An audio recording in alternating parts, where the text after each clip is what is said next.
Okay, we have AB 3, Gomez. Is Chairman Gomez here? No. Next, Chairman Ting. AB 154, file item number 4. He has 2, 4. Yeah, he has 2. I guess you have, Chairman, you have file item number 4, and I guess you have file item number 14. We'll take them both. We'll take file item number 4, AB 154. Perfect. Thank you, Mr. Chair. AB 154 is a federal tax conformity bill. It conforms 12 of the federal tax statutes to streamline government, make it easier for the taxpayer. We haven't had a tax conformity bill in about 5 years, so this is long overdue. We think that this is a good government practice as well as an opportunity to really make sure that our taxes are in line with the federal government. Again, respectfully ask for I vote. We have Therese Tomei from the Caltax here to talk about the bill. Thank you. First of all, I'd like to thank Assemblymember Ting. Theresa May with California Taxpayers Association would like to thank Assemblymember Ting for being our conformity champion and carrying this very important bill. Conformity benefits taxpayers, businesses, and the state in the sense that it saves money. When taxpayers file their taxes and there's nonconformity, the Independent Franchise Tax Board's report indicates that nonconformity is the leading cause for taxpayer errors. And when these errors are not discovered by audit until 4 or 5 years later, taxpayers are liable not only for the tax liability, but also for interest and penalties that accrue going back 4 or 5 years. And oftentimes these penalties, including interest, are far greater than the tax liability itself. Conformity also saves businesses money because when there is conformity, there's less need to have multiple sets of books. When businesses operate in multi-state and multinational, they have scores of consultants as well as tax accountants that are necessary in order to keep track between the different laws. When California conforms to federal law, it eases tax compliance and filing burdens for businesses. The Franchise Tax Board in the state also saves general fund money when there is conformity because the Franchise Tax Board often looks to the federal audits and some of the exceptions there in order to conduct their own audits. So by mirroring tax law, our laws with federal laws, we're actually streamlining the workload not only in compliance and audit for the Franchise Tax Board. There are a couple of provisions. This is a large bill. It's a 70-page bill, and it conforms to numerous provisions, as Assemblymember Ting has indicated. But there are a couple of provisions that I like to point out. And the first is under current federal law, military families who have to relocate due to base closures or realignment receive compensation from the federal government when they have to quick sell a home at a loss. Currently, the feds do not tax that amount because it's reimbursement for a loss for the military family. California law has not conformed, and so under California law, we currently tax this reimbursement. And this bill would conform so that military families are not taxed on a compensation for a quick sale on a loss of a fair market sale home. Additionally, there's another important provision for California businesses in that the feds have allowed California businesses to have an extension on the payment of their taxes. And this extension allows them to offset an anticipated NOL so that businesses are not paying into taxes when they are anticipating that they will have a loss. The offset infuses money into the state now when we need it. And this is critical because the legislative analyst indicates in the next 2 or 3 years, California may be looking at another economic recession. So we need the funds now for California businesses to shore up their resources, to make the investment they need to rough, the tough times ahead. Last thing I wanted to mention is that this bill has bipartisan support. It came out of the Assembly on a 75-0 vote. We believe it's a high priority for California taxpayers, the FTB, as well as businesses, and we urge your support. Thank you. Briefly, Chris McKaylee on behalf of the Computing Technology Industry Association. We have a long-standing policy of supporting federal tax conformity. We worked with your staff, with Mr. Grinnell in particular, on the last omnibus conformity bill, or the date change conformity, SB 401 in 2010. So in the last 5 years, taxpayers on the corporate side as well as the personal income tax side have effectively had to maintain 2 books to track those differences and the lack of conformity. So we would urge you to adopt this important date change conformity. Thank you. Good morning, Chairman and members. Jennifer Tannehill with Aaron Reed and Associates on behalf of the California Society of Enrolled Agents. CSEA supports AB 154. Conformity between state and federal tax laws is a major benefit to both California taxpayers, California the state, and the taxpayers. Enrolled agents find conformity eases administration of the tax code and reduces filing errors. Errors occur most often when the state is out of conformity with federal tax laws because the filing is more complicated. Different methods often must be used to calculate the filings, opening the door to more errors. Errors are costly for both the state and the taxpayers to rectify. CSEA has a longstanding policy of supporting federal conformity. As tax practitioners, enrolled agents are on the front lines in administering the tax code. Conformity enables better compliance with the tax code, which is better for the state and California taxpayers alike. It's for these reasons we ask for your support. Thank you. Support.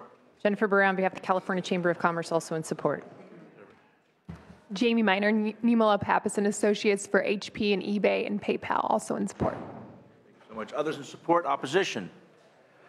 Mr. Chairman, I direct your attention to page 79 of the measure where you're adding in section 24345.5, indicating that under the Affordable Health Care Act, a deduction shall not be allowed for a fee imposed by subsection A of that section 9008 in the Protection Act. I wonder how is that conformity? I'd like to know what your thoughts are on that. I'm just messing with you. I'm just messing with you. Because when I looked at this bill, and it's not the first bill, he's the chairman, and it's 80-some pages of stuff. I just wanted to see how closely you studied it. Hey, we have a PowerPoint on that specific item if you'd like to. I don't know if my colleague, Mr. Wood, would appreciate it. We can go on for half an hour more. No problem. Any questions from the members? We have a motion. Motion. Quick question. He wants to add a question about that. Someone called it you called it a large bill. I call it a massive bill. The California State Society of CPAs, did they weigh in at all? I don't believe they did. Why not? Why not? You should ask them. I know that, but you haven't been in correspondence with them, and they haven't talked to you at all then? You should discuss, I mean, we have a number of groups that have opinions about a variety of bills. I'm new here, so I'm just asking. For whatever reason, they didn't. Thank you, Mr. Chair. Okay. Anything further? We have a motion. Senator Pavlik. Senator Bell made the motion. Anything on the close, sir? Respectfully ask for aye vote. Secretary, call the roll. Hertzberg? Aye. Hertzberg, aye. Wynn? Bell? Bell, aye. Hernandez? Hernandez, aye. Laura? Morlock? Morlock, aye. Pavley? Yeah, 4-0. 4-0. We'll hold that open for you, Mr. Chairman. Next is you have one more here, sir. File item number 14, AB 681. File item number 14. Chairman Ting. File item AB 681. First, I'd like to start off by just thanking the committee for their amendments that we do accept. The technical amendments outlined in comment 3, page 3 of the analysis. AB 681 just improves the process that the Board of Equalization surveys county assessors up and down the state. Currently, the board has up to 2 years to finish an audit. We believe that taking 2 years to do an audit makes the audit less useful. We shorten that time frame into a year. We've worked very closely with the board to develop a time frame that will that will ensure quality, but also ensure that we can get to all counties up and down the coast. Respectfully ask for aye vote. Thank you. Those in support? Yes, Michelle Peelsticker, State Board of Equalization. The BOE supports this bill. We appreciate the author's efforts to work with us to come up with a way to shorten the survey timeline without compromising the integrity of the survey. And we respectfully request your aye vote. Thank you. Others? Mr. Chair and members, Greg Cook, representing the California Assessors Association. For the reasons that Mr. Ting stated, we're in strong support of the bill. Thank you. Thank you, sir. Any others in support? Seeing no opposition. Any questions from the members? Close. Thank you. I ask for aye vote. Motion moved by Senator Bell. Secretary, call the roll. Hertzberg? Aye. Hertzberg, aye. Wynn? Bell? Bell, aye. Hernandez? Hernandez, aye. Laura? Aye. Laura, aye. Morlock? Morlock, aye. Pavley? Pavley, aye. You have 6-0. 6-0. We'll hold it open. That's due pass as amended to appropriation, sir. Thank you kindly, Mr. Chairman. Consent calendar. Let's do the consent calendar. Thank you kindly, sir. The consent calendar consists of AB 6. file item number 6, AB 313. File item number 11, AB 630 by Assemblymember Linder. File item number 16, AB 747 by Assemblywoman Eggman.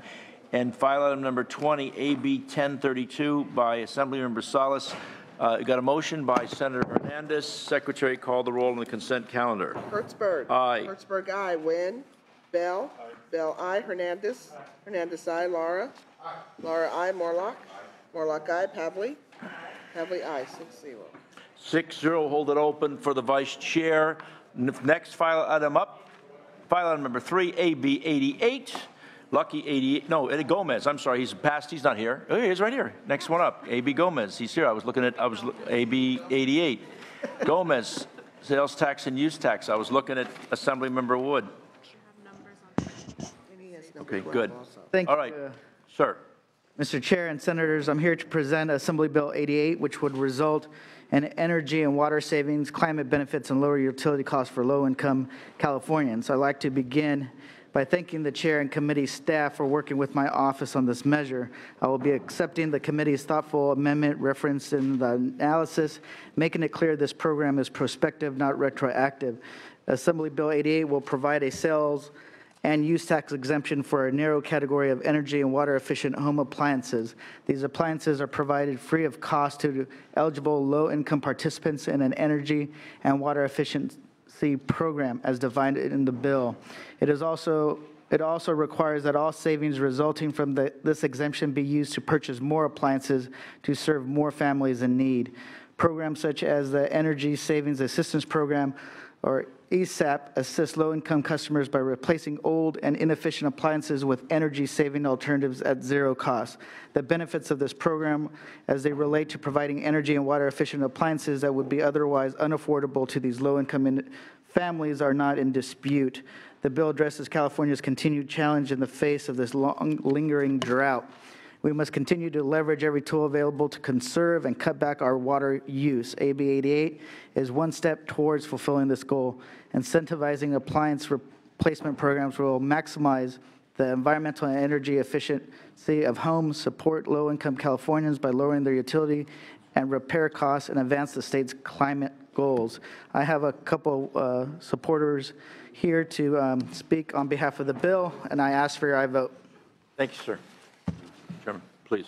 Thank you, Mr. Chairman and members. Andrew Antwi with Shaw Yoder Antwi here today on behalf of Los Angeles Mayor Eric Garcetti. We support this measure. As you might be aware, the City of Los Angeles, through the Mayor's office, has recently released Plan LA. That's our sustainability plan. There are very aggressive energy efficiency and water conservation goals in that plan. The most immediate of which on the water side is a goal to achieve a 20% water reduction by 2017, and a longer-term goal to get that down to 50% consumption as far as reduced water use citywide. On the energy efficiency side, through our various departments, probably most prominently Water and Power, we have several programs that are very aggressive in trying to incentivize consumers to be the early adopter and help kind of buy down the cost of buying appliances that consume less energy, that kind of operate in the background of our daily lives, but are a big part of how we're going to achieve our energy efficiency goals going forward. We think this kind of incentive, combined with others that we bring forward, would help achieve that within the city, and so we support the bill. Thank you, sir. Anybody else to support? Yes, good morning, Honorable Chair and members of the committee. My name is Camille Dixon, and I am testifying in support on behalf of Chairman Jerome Horton with the State Board of Equalization. Eliminating the tax imposed on a utility company's purchase of these appliances will enable the utility to purchase a greater number of water and energy efficient appliances and assist more low-income participants. This bill is consistent with the intent and spirit of the law, the legislature's goals of reducing poverty in California. Equally important, the potential tax loss from the implementation of AB 88 will be offset by the generation of income, utility, and other tax increments generated from the increased employment and income activities associated with the bill. As a percentage of their normal after-tax household income, the energy and water costs that low-income households pay are approximately 2 to 3 times higher than those of middle-income households.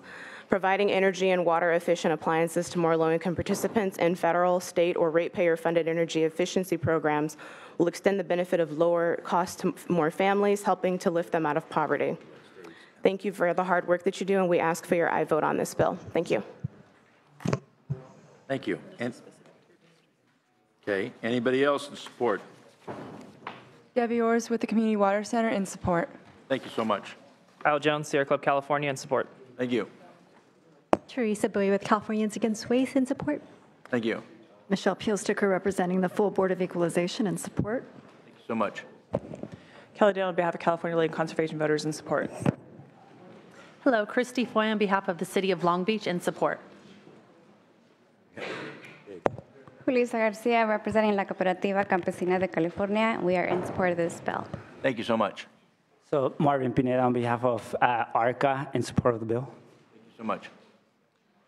Alyssa Stinson with the California Building Industry Association in support. Thank you. Noah Paramo representing California Rural Legal Assistance Foundation in support. This bill will help low-income farm worker communities in the Central Valley impacted by the drought by accessing these appliances, and in turn reducing the costs. Thank you so much. Alex Gibbs on behalf of the City of Oakland in strong support. Thank you, sir. Kevin Asner, Coalition of California Welfare Rights Organizations, strong support. Thank you. Thank you so much. Any opposition to this measure?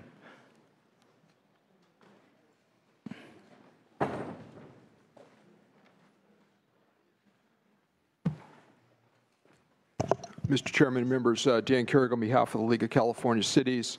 Our opposition to this bill has nothing to do with the specific topic of the bill. It has to do with the precedence of state exemptions that affect local taxes.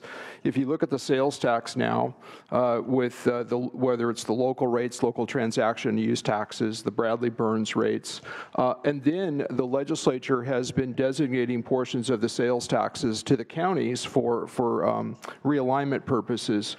We think if the legislature wants to give a tax exemption, it's fair for the state to give away its share for whatever policy issues that it chooses, but that the decision affecting local shares should remain at the discretion of the local governments because they need those revenues to provide vital services. So for those reasons, we're opposed on the broader principle. Dorothy Holzem with the California State Association of Counties. We have an opposed unless amended position for many of the reasons my colleague from the League of Cities stated. These are really constitutionally dedicated dollars for public safety, health, and welfare programs, and our additional tax levying responsibilities and abilities are very limited. I would say that I think the comments provided in item number 3 in the analysis captures this very well, and for these reasons, we do remain with an opposed unless amended position. Others in opposition? Danielle Kando-Kaiser on behalf of California Tax Reform Association. Our opposition is based on very clear grounds. The state does not tap the general fund for energy and water efficiency programs. This committee has turned down similar bills, rejected similar bills over the years, which have created tax credits for these purposes, precisely because better funding sources already exist. We urge a no vote. Thank you. Aren't you really asking, I mean, this is not taxpayer, this is investor-owned, this is ratepayer money, right? And so if a ratepayer, Mr. Gomez, is paying and they have to pay more money, this just raises rates, right? I mean, because the ratepayers are going to pay the sales tax and there's less money available. That's what you're doing here. And I guess it's the old argument, everybody wants their piece of cheese, you know, it's the problem we've got in government. But I had, with your staff, we took a look at this just to kind of translate this into reality of what it's like on a day-to-day basis. I just want to take a moment because I thought it was pretty impressive to read into the record. In terms of looking at clothes washing and how many gallons a normal wash machine uses, and if you were to use this, and how many average loads you have. And basically, this is a savings of 3,000 gallons of water per year per family on average if you were to go to the system that the chairman suggests. I expect to refrigerators, more than 60 million refrigerators in America are over 10 years old, costing $4.7 billion in energy costs.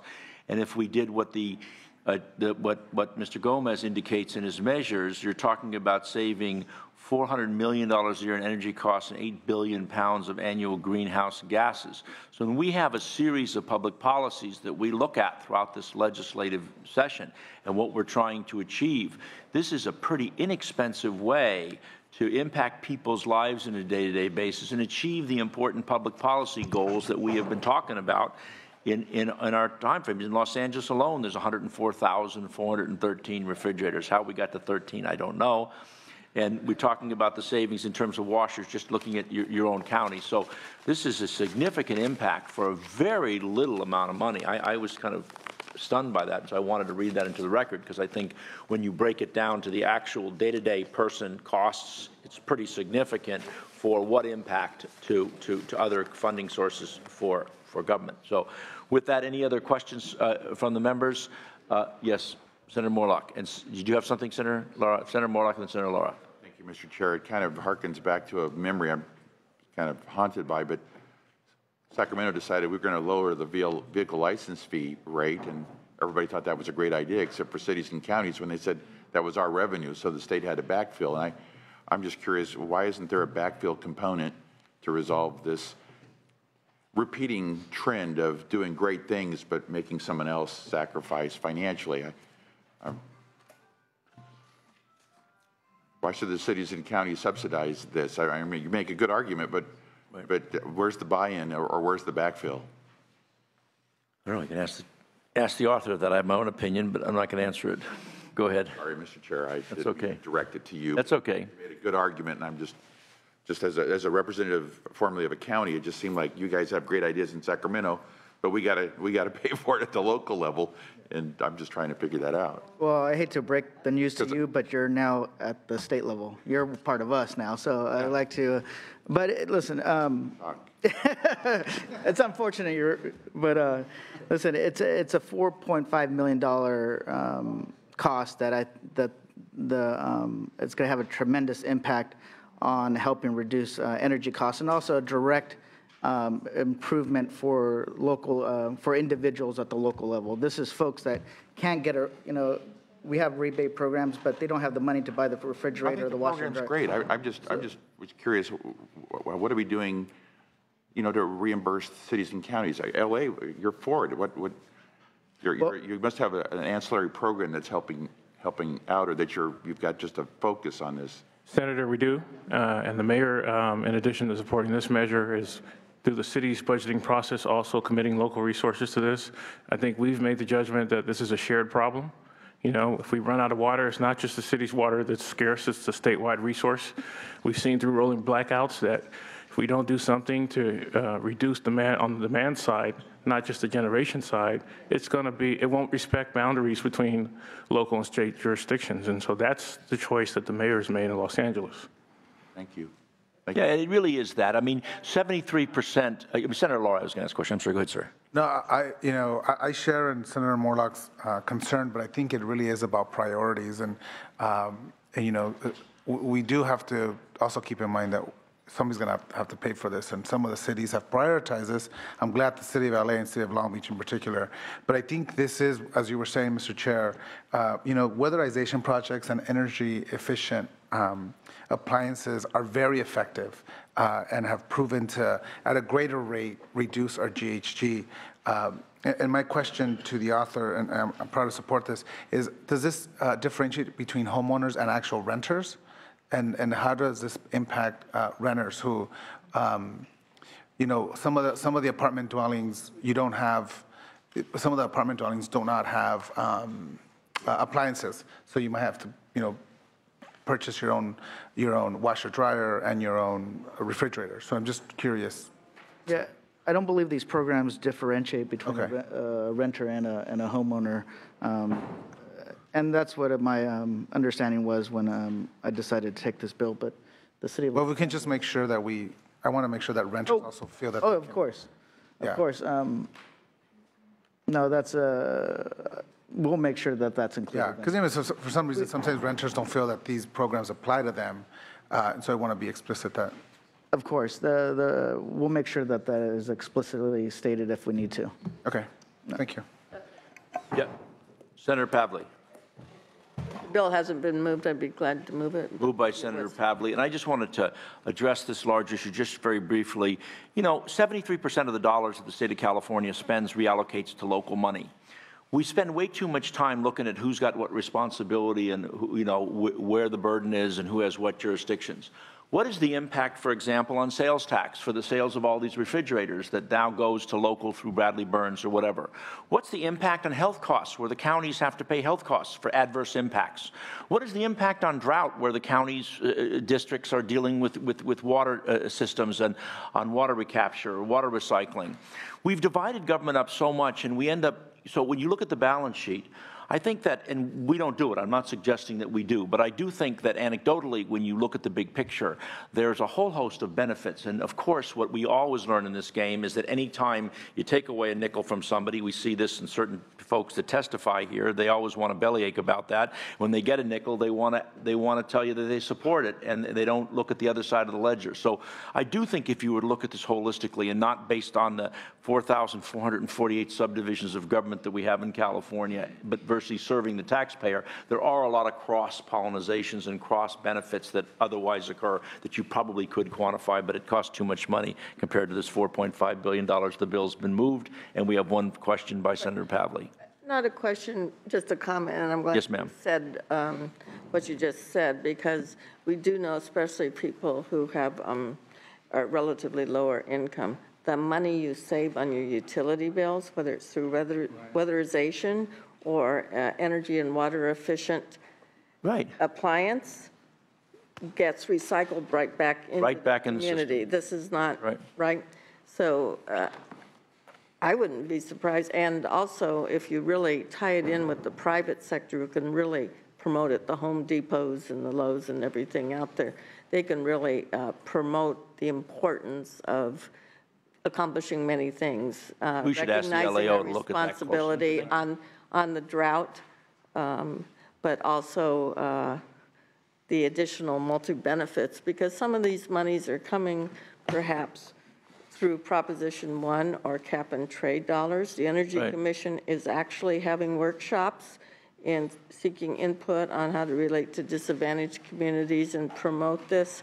This is a real opportunity to reduce greenhouse gas emissions, but deal with the drought and really target these. This is a really smart investment. If you want to free up some dollars, maybe even better than earned income tax credits, allowing access to some of the most efficient appliances, automobiles, or whatever is really critically important in the long run. So it's good for the environment, and it should be good for the economy. And I'm hoping there is not a net loss by local governments, but actually a net win, because we're all faced with anywhere from 16 to 36% required reduction in the amount of water we use, or we'll be fined.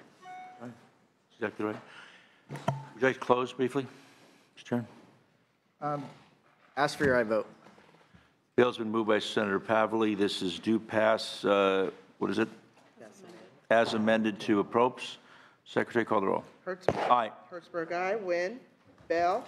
Bell, aye. Hernandez. Aye. Hernandez, aye. Laura. Aye. Laura, aye. Morlock. No. Morlock, no. Pavley.